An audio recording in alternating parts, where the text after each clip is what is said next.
اسی لڑکے سے کوئی 2-3 دفعہ جھگڑا ہوا، ایک اس نے واٹس ایپ پہ طلاق دے دی، پھر ایک ویسی طلاق دی، تیسرے کے بارے میں کہا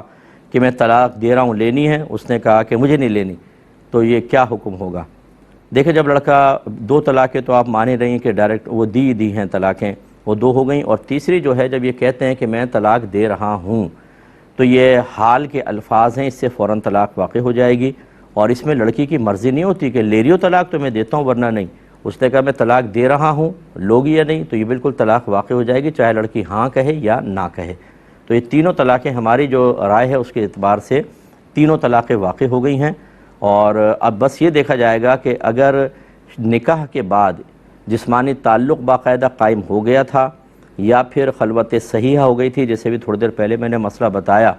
تو پھر تو یہ تینوں طلاقیں ہو گئیں، ٹھیک ہے نا؟ یعنی پہلی طلاق دی، اگر اس کے بعد رجوع کر لیا تھا تو ٹھیک ہے، رجوع کا مطلب یہ ہے کہ میں نے تم سے رجوع کیا، اس طرح اس نے الفاظ کہہ دیے ہوں تو پھر باقی 2 بھی واقع ہو جائیں گی، اور اگر رجوع نہیں کیا تھا اور اس نے ابھی 3 حیض بھی نہیں گزرے تھے، تھوڑا لمبا مسئلہ ہو جاتا ہے لیکن میں آپ کو سمجھا دیتا ہوں۔ مسئلہ یہ کہ اگر اس طریقے سے 3 طلاقیں دی گئی ہیں تو لفظ اگر طلاق سے طلاق دی ہے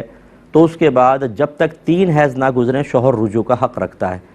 کہ اور وہ اس میں نکاح کی بھی حاجت نہیں ہوتی، صرف اتنا کہہ دے کہ میں نے تم سے رجوع کیا تو رجوع ہو جائے گا، جبکہ لفظ طلاق سے طلاق دی ہو، ٹھیک ہے؟ اب اس نے ایک طلاق دی، اگر رجوع کر لیا تھا تو یہ دونوں میاں بیوی دوبارہ میاں بیوی بغیر نکاح کے، پھر دوسری طلاق دی وہ واقع ہو گئی، اگر 3 حیض میں رجوع کر لیا تھا تو 2 بھی ہو گئیں، اور پھر یہ بعد میں تیسری بھی ہو گئی۔ لیکن اگر پہلی دی اور رجوع نہیں کیا، ساتھ نہیں رہے، رجوع بھی نہیں کیا، تو پہلی کے بعد جب 3 حیض گزرے تو یہ لڑکی نکاح سے نکل گئی،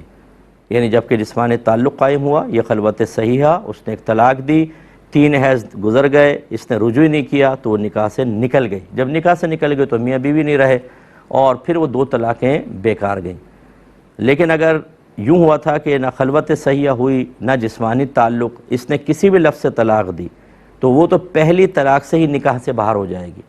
پہلی طلاق سے ہی جب نکاح سے باہر ہو گئی تو وہ بیوی نہیں رہی، اور باقی 2 طلاقیں اس کی لغو چلی گئی۔ لہذا اب ایسی صورت میں کہ اگر اس نے ایک طلاق دی پھر رجوع نہیں کیا حتیٰ کہ عدت گزر گئی، فرض کر لیں، اور یہ کب ہوگا؟ جب جسمانی تعلق خلوت صحیحہ ہو چکی ہو، تو نکاح بریک اب یہ دوبارہ کر سکتے ہیں، باقی 2 طلاقیں بیکار ہیں۔ یا اگر خلوت صحیحہ نہیں ہوئی یا جسمانی تعلق قائم نہیں ہوا اور اس لڑکے نے طلاق دی، فوراً لڑکی نکاح سے نکل گئی اور باقی 2 طلاقیں بیکار گئیں کیونکہ بیوی نہیں رہی، اب بھی یہ دوبارہ نکاح کر سکتے ہیں۔ لیکن جو پہلی میں نے صورت بتائی کہ اگر خلوت صحیحہ ہو گئی تھی، جسمانی تعلق قائم ہو گیا، اس نے ایک طلاق دی اور 3 حیض گزرنے سے پہلے رجوع کر لیا، پھر دوسری دی، پھر 3 حیض گزرنے سے پہلے رجوع کیا، پھر تیسری دی، تو یہ تینوں ہو گئی ہیں، اب یہ دوبارہ نکاح نہیں کر سکتے ہیں جب تک کہ حلالہ نہ ہو جائے۔ تو اس کو 2-3 دفعہ میرے جواب کو سن لیجئے گا، سمجھ میں آئے گا انشاءاللہ۔ یہ کہ اب دوبارہ نکاح کا تو میں نے بتا ہی دیا آپ کو کیا مسئلہ ہے۔ ایک بھائی نے آفر کویسچن کیا تھا، لیکن پہلے میں بہن کے لے لیتا ہوں۔ انہوں نے پوچھا کہ قبرستان میں آج کل جیسے کہ معلوم ہے آپ کو جگہ نہیں ملتی، تو کیا ہم پہلے سے کوئی قبر خاص کر کے رکھ سکتے ہیں؟ دیکھیں قبرستان 2 طرح کے ہوتے ہیں، ایک ہوتا ہے وقف کا قبرستان، کہ جگہ زمین وقف کر دیتا ہے کوئی، تو اس میں تو آپ ایسی جگہ نہیں روک سکتے۔ یہ بالکل ایسا ہوگا جیسے مسجد میں آپ اپنی نماز پڑھنے کی جگہ مخصوص کر دیں اور لوگوں